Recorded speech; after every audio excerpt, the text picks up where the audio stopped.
Back in action और मुझे याद है बीईएल कल आपने रेकमेंड किया था। बिल्कुल। और बीएल आज भी हमारा स्टॉक इन एक्शन में यही शामिल है और सबसे ऊपर है और सबसे मजबूत भी, अच्छी मजबूती के साथ 4% मजबूत है। नतीजे अच्छे थे, नतीजे के बाद कौन कॉल अच्छी थी, ऑर्डर बुक अच्छी थी और बाजार का भरोसा बन रहा है। लाइफ हाई पर स्टॉक ट्रेड कर रहा है, ये रुकने का नाम नहीं ले रहा है। कई लोग इसे कंपाउंडिंग मशीन के तौर पर दे रहे कि अगर आप साल के 20% सालाना ग्रोथ से प्रसन्न है तो बीएल आपको वहाँ से पॉजिटिव सरप्राइज दे सकता है। मतलब 15 से 20% की तो ग्रोथ मान के चलिए, इतनी तो आ ही जाएगी, इससे बेहतर कितनी आती। तो वो एक अब पोर्टफोलियो स्टॉक में बनता जा रहा है। देखिए धीरे धीरे चुपचाप कैसे वो अपने मुंबई की लैंग्वेज कहते हैं सुमड़ी में निफ्टी में घुस गया, किसी को पता ही नहीं जाता चुपचाप।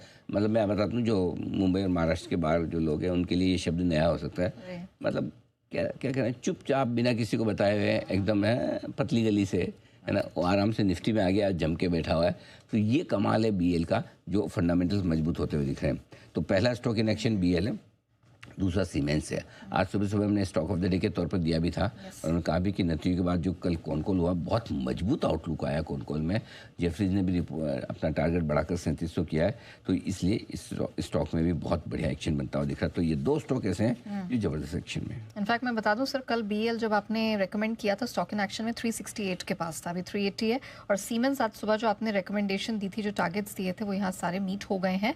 3130 के पास यहाँ पर लास्ट सीएमपी था, अभी 3240 पर आ गया है। क्या बात, बढ़िया। तो दोनों टारगेट्स मीट हो गए और अभी भी सर आपको कह रहे हैं कि आप इन पे नजर रखिए, मतलब स्ट्रेंथ यहाँ से बढ़ती हुई दिखाई दे रही है। लेकिन आइए हमारी रिसर्च